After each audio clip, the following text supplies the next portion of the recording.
Are you searching for inner peace and fulfillment? In this video, we're focusing on the concept of do it for you in Buddhism, a philosophy that encourages self-reflection, mindfulness, and compassion towards oneself and others. Lesson 1. You are in charge of your life. Think about the story of the arrow. A person is hit by an arrow, but before the doctor can take it out, the person will not tell them who shot it, what kind of bow was used, what the arrow was made of, etc. The arrow is still hurting him and making his life hard. The Buddha told this story to show that dwelling on the past is pointless and that focusing on the present is more important. We think about who hurt us in the past and why things happened the way they did. But the past is like an arrow that has already been shot. We can't change it, but we can decide how to deal with it. We can take out the arrow and get better, or we can let it grow and make things worse. We are in charge of our lives, so we can make the choice. One important Buddhist practice is mindfulness, which helps us see and accept that we are in charge of our own lives. Being mindful means focusing on the present moment and accepting our thoughts, feelings, and body experiences as they are. You should watch without judging and experience without responding. Being aware makes it easy to see the options we have and the power we're given. We can see that there is a space between the stimulus and the reaction. That space gives us the power to choose our response. That's where our freedom and growth are. You need to know when to let go when you are in charge of your life. Holding on to hopes, plans, or hurts from the past only makes things worse. The Buddha said that pain comes from wanting things and not knowing things. We hurt when things aren't the way we want them to be. We don't pay attention to how life is temporary, linked, and always changing, and it hurts us. Letting go doesn't mean giving up. It means deciding to accept the truth and move on. To understand that the only thing that stays the same is change, and that our power is not to control life, but to adapt to it. Picture a trapeze artist. She has to let go of one bar in order to catch the next. She isn't sure what will happen during the freefall, but she has faith in her training, her time, and her ability to catch the next bar. We need to learn to let go, trust, and enjoy the unknown in life, just like the trapeze artist. Buddhists also teach us about the middle way, which helps us take care of our lives. There are two paths, the middle way and the farther way. The middle way finds a balance between wisdom and mercy, discipline and kindness, effort and surrender. Being in charge of your life doesn't mean making things happen. It means finding the right mix between doing things and just being. That we know life is a dance, and that we are both the dancer and the dance. The Buddha's life shows that the middle way works. As a prince, he could have lived a very fancy life, but he decided to leave the palace to learn more about the world. After years of strict asceticism, he understood that not having anything was also not the way to enlightenment. He sat under the Bodhi tree, ate a simple meal, and meditated. He promised himself that he would not get up until he reached awareness. This was the middle way, the fair road that helped him awaken. To be in charge of your life, you have to know and accept that you can change the things that happen to you. It's about becoming more aware, learning to let go, and following the middle way. It's about planting the seeds of good behavior and giving them care with understanding, respect, and knowledge. Every second is a fresh start, and every breath is a chance. You are not a leaf that can only move when the wind blows. You are the tree that grows and bends with the wind, with roots that go deep into the ground and branches that reach for the sky. You decide what to do with your life. You are in charge of your own life. Lesson 2. It's important to care about how you see yourself. Most likely, you know the story of the ugly duckling. The story is a powerful lesson of how we see ourselves can change the way things are. The duckling suffered a lot because he thought he was ugly and not good enough. But when he looked at himself in the mirror, he saw that he was a beautiful swan. Things hadn't changed for him, but how he saw them had. And that was all that mattered. Picture a river. It flows and changes all the time. It's never the same river, so you can't step into it twice. Also, you change all the time, and are never the same person. You're always getting better and changing. In the world, nothing stays the same. Your idea of self is part of this.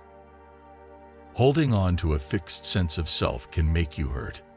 If you think you're a loser, you'll probably do things that make you feel worse about yourself. People who try to love you will probably be turned away if you think you're not worthy of love. It's the power of how you see yourself. In Buddhism, one of the main things that causes pain is holding on to things. It's hard to grow and change when you hold on to a fixed idea of who you are. You can't move forward when you get stuck in old ideas and patterns. Having a good opinion of yourself doesn't mean ignoring your flaws or boosting your ego. Instead, it's about having a clear and kind view of yourself. You have to be aware of your skills and weaknesses, your light and your darkness, and accept them all.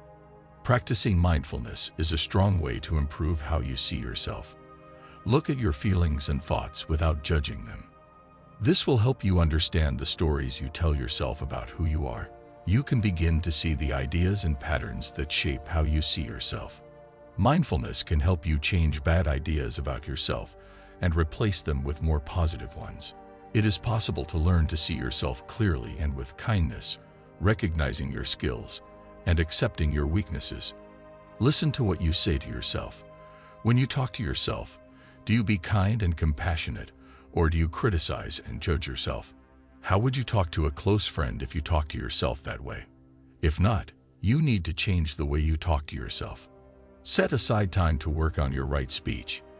Be kind, understanding, and encouraging to yourself when you talk to yourself. Remember that how you talk to yourself has a big impact on how you see yourself. The Dharma, or Buddhist lessons, can be thought of as a mirror. This mirror shows you the real you. You can see your good and bad points, your light and dark sides. But you also see that you have the power to grow, change, and become wiser. In the parable of the mustard seed, a mother who has lost her son begs the Buddha to bring him back to life. He tells her to bring him a mustard seed from a house where no one has ever died. The woman looks for a long time but can't find the right house. She finally understands that death is a fact of life that touches all of us. This story serves as a reminder that pain is a normal part of life. It also helps us remember that we are not the only ones going through hard times. Everyone goes through pain, loss, and sadness. That's just how people are. Realizing this can help us develop a more caring view of ourselves. No one else is going through what we are. We all go through the same things as people. Lesson 3. Figure out your purpose and have faith in yourself. As soon as you start to understand your role, you need to believe in yourself. Faith in Buddhism is not just blind trust. It means being ready to trust based on what we know and have experienced. When you believe in yourself, you trust your skills, your judgment, and your ability. It means having faith that you can change, learn, and grow. When you do this, you stick to your beliefs even when others doubt you or things go wrong. Mahayana Buddhism's most important text, the Lotus Sutra, says that all beings have the ability to become enlightened. This possibility is built in, like a lotus seed that holds the promise of a lovely flower. But the seed needs to be cared for in order to grow. It needs care, water, and sun. In the same way, you need to believe in yourself and your ability in order for them to grow. You need to have faith that you can learn, grow, and make a change. You need to take care of yourself, help yourself, and cheer yourself on.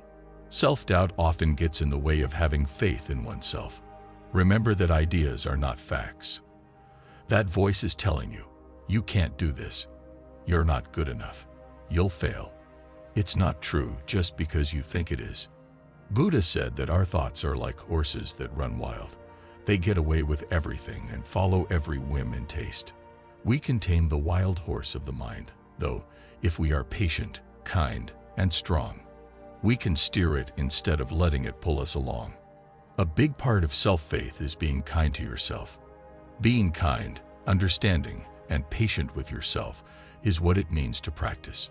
Realizing that you are a person, that you will make mistakes, and that you still deserve love and care. There is no one in the whole world who deserves your love and affection more than you do. Love and respect are something you deserve more than anyone else in the world.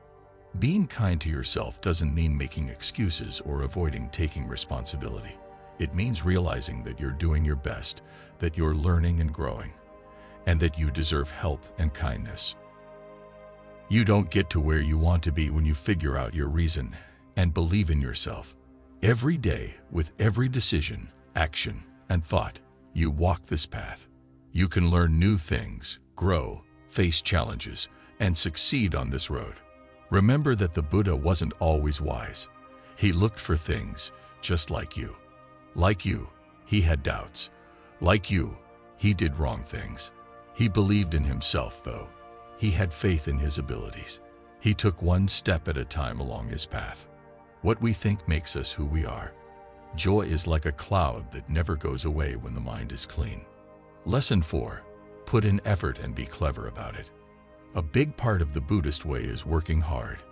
It's not enough to just work hard. You need to keep your energy steady, positive, and focused on doing good things and growing as a person. Smart work is effort that is spread out. The Buddha taught the middle way, which was not either too indulgent or too austere. In terms of work, this means not getting too lazy or burned out. Think about a guitarist tuning a guitar. It will not sound good if the strings are too loose, which means they don't need much work. The music will be loud and sharp if the strings are too tight, and the strings may even break. The skill is in finding the energy that makes music that is beautiful and powerful. Find the balance in your work the same way. Too little, and you stay the same. If you do too much, you'll get tired. Finding a pace and level of energy that you can keep up is what the middle way is all about. Being smart about work means having a plan. Some people work hard, but some people work smart. From Buddhist principles, here are some ways to do things. Buddha taught that our intentions are the most important thing that determines what we do and how it turns out. Know why you're going to do something before you do it. Not all work is the same. There are better ways to do things than others. Buddha taught that not all activities are worth the same amount of time and effort. Some look like gold, some like silver, and some just look like copper. Set priorities for your work. Pay attention to what's most important and helpful. Putting in smart work means taking time to rest and think. This isn't being lazy. It's getting your energy back and seeing things from a different point of view. The Buddha himself took times to be alone and think. The Buddha once used an acrobat to show how skilled work can pay off. Think of an acrobat walking on a wire while holding onto a pole. To stay on the rope, the acrobat has to lean back and forth all the time, always being alert and ready to act. Your work should be quick and flexible, like the acrobat. Your work shouldn't stay the same because life isn't. Sometimes you need to take a step back and rest, and other times you need to face your fears. Pay attention, be flexible, and most of all, be present. It takes work to live morally, to follow the rules, and to develop good deeds, speech, and thoughts. Focusing, being aware, calming the mind during meditation, and becoming more absorbed all require a lot of work. For research, understanding the nature of reality, and developing insight, you have to put in work. Think of a kid who is just starting to walk. They trip and fall, but they keep going. And the happiness is huge when they finally take those first steps. It's the same with your work on the road. People will trip and fall, but there will also be happiness and success. Lesson 5. Face the truth and grow from your errors. To keep your mind and body healthy, don't mourn the past, worry about the future, or look forward to bad things happening. Instead, live in the present moment with wisdom and sincerity. When we accept our flaws, we can live in the present, be honest about our mistakes, and learn from them. Self-compassion is very important when you're facing your mistakes. Not making excuses for bad behavior or avoiding duty is not what this means. It means being kind, caring, and understanding to yourself the same way you would be to a close friend who is having a hard time. According to Buddhism, we should not only be kind to other people, but we should also be kind to ourselves. Do not forget what loving kindness teaches. To really love and be kind to other people, we need to love and be kind to ourselves first. Think about a kid who is starting to walk. When they fail, we don't scold them or think about it for too long. These people are told to get back up and try again. Be kind to yourself in the same way. Accept that you did something wrong. Learn from it, and then push yourself to try again. Repentance in Buddhism is not about feeling bad about yourself or feeling guilty. It means working hard to understand and fix our mistakes. It's an art form that we work on and get better at throughout our lives. Feel bad about what you did, but don't focus on it. Just realize that you've gone off track. Do something to fix your mistake. This could mean saying sorry, getting things right, or altering how you act. Promise not to make the same mistake again. This means figuring out why the mistake was made and getting smarter so it doesn't happen again. Thinking about your mistakes is a great way to learn from them. Mindfulness and meditation are Buddhist techniques that help people think about and understand things better. Take some time to think about what you did wrong after you've done it. Just be still, pay attention to your breath, and let your thoughts settle. Think without judging. You shouldn't berate yourself. Instead, you should try to figure out what went wrong and why. This is how you get smarter and bigger. Actively say you're sorry. If you need to, say sorry. If you can, make things right. Think about what went wrong and what you can do differently next time. After that, let it go. You stay in the past when you think about it a lot. Moving forward and becoming smarter and kinder is what leads to growth. Remember that every mistake is a chance to get better and learn. They are not things that are stopping you. They are the way. As you fall, you get one step closer to understanding and knowledge. In Buddhism, the lotus flower is a strong sign of change and growth. It starts to grow in the mud and pushes its way through the murky water to the surface, where it blooms in the sun. Your mistakes are like mud. Even though they are nasty, they are also good places to grow. You can push through the darkness of mistake and bloom into the light of understanding if you are thoughtful, kind, and wise.